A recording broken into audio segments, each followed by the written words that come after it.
Howdy folks, Doc here with Last Best Tool, and today let's talk about the difference between a copy and a counterfeit. And what I've got are two copies. I got this one I got in Kathmandu. It's actually a adjustable wrench, 200 millimeter. There was a 300 millimeter I wanted to buy, but the vendor, the store guy, small store, would not sell it because it didn't work. This had totally rusted out and you couldn't really turn it. I thought, well, cool, that's kind of what I wanted, but he instead insisted I buy this one because it does work, sort of. If there's actually a place where you can catch this thing, in fact, it's a bunch of places, and just spin it like I'm doing here, and there's no movement between the blades. It's Chinese made, uses a hard plastic. You can see that just slides back and forth over the handle.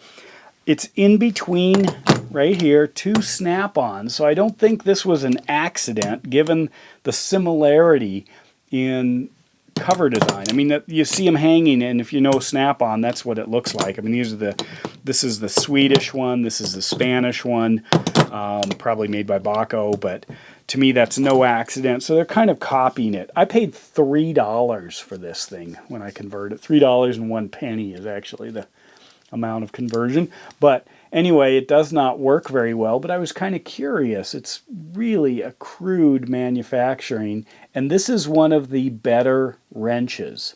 There's a lot of tools that are just thrown together. Some of them, they might put some, once they get it to a particular size, say for a motorcycle axle nut or something, they may just wedge something in here to try to turn it into a wrench that is kind of a fixed width. This just doesn't work very well, and I do know they rust out just sitting on the shelves. But anyway, that's a copy. So they chose a design, I think a good design, and then just sort of copied it, but may not understand fully what they were building. And that to me is a big deal here. This is an original Leatherman Wave. You can see that. They, of course, have come out with two other versions. This is the latest, the Wave Plus. The Wave Plus here is quite nice, but this one was waiting for me when I got back from my trip because it is a warranty replacement for a Wave that I sent in. However, look at this guy. This is the Fine Tool Corporation, and this is a copy of a traditional Wave, which is right here. You can see both the stainless steel shroud, the way it's cut out, the large discs with a Torx or hex fastener in this case. Very similar. If I pop out the blades, you can see, I mean, that's not an accident. However, the Fine Tool Corporation blade, first of all, it doesn't lock, probably because the person that did the grinding didn't realize that that's what was supposed to happen.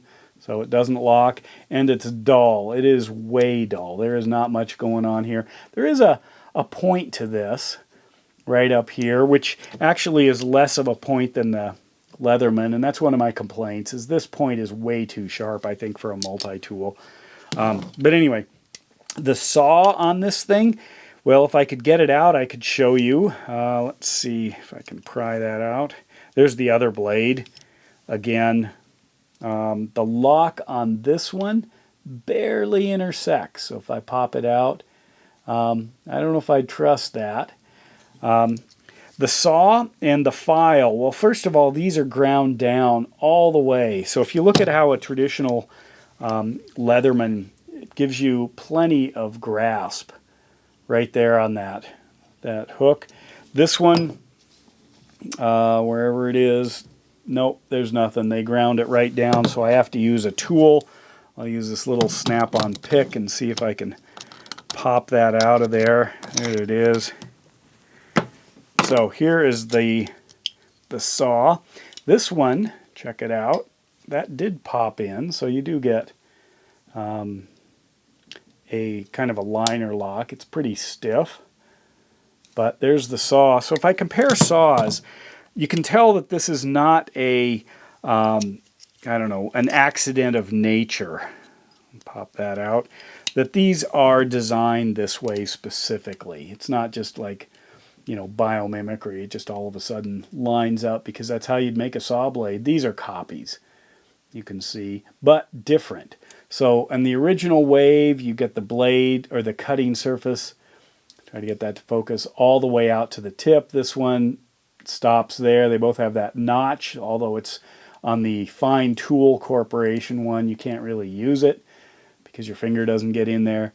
But otherwise, they're very similar. A little bit different here. The Leatherman goes all the way down. This one again stops here.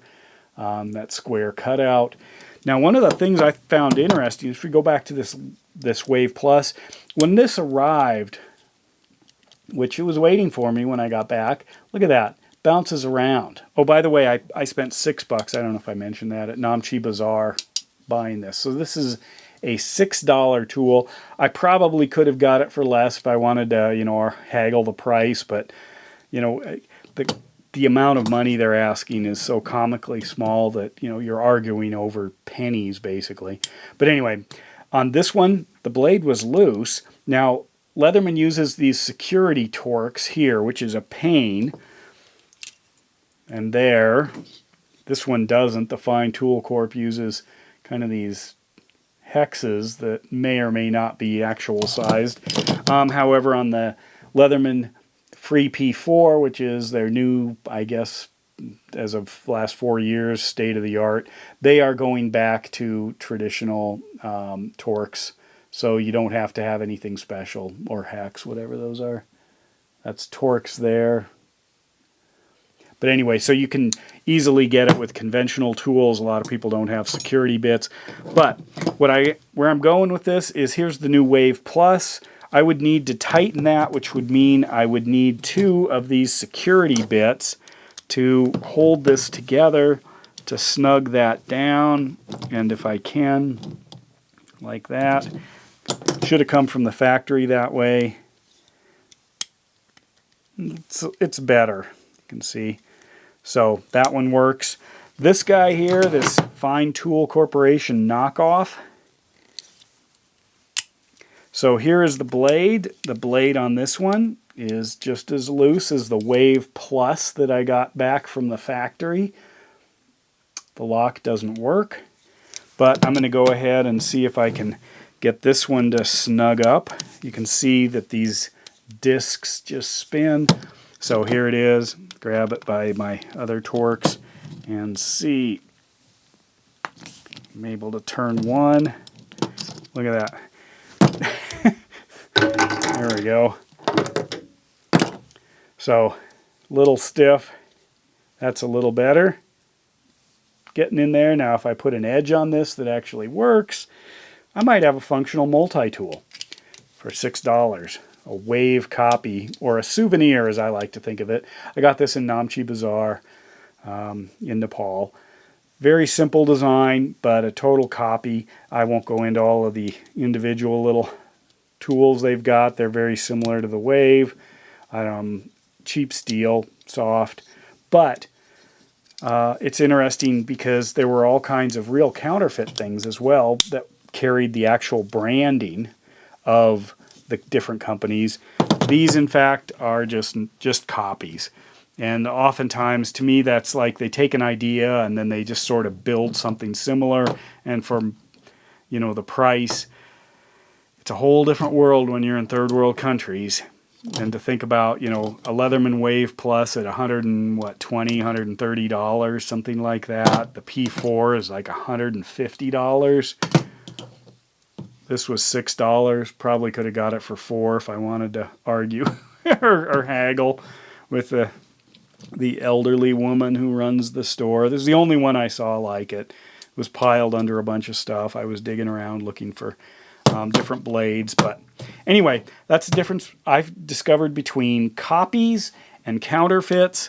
This is a copy. I also have some that are actual manufacturers that I'm going to get to some actual tools from that location. But anyway, thanks for watching. With that, Doc out.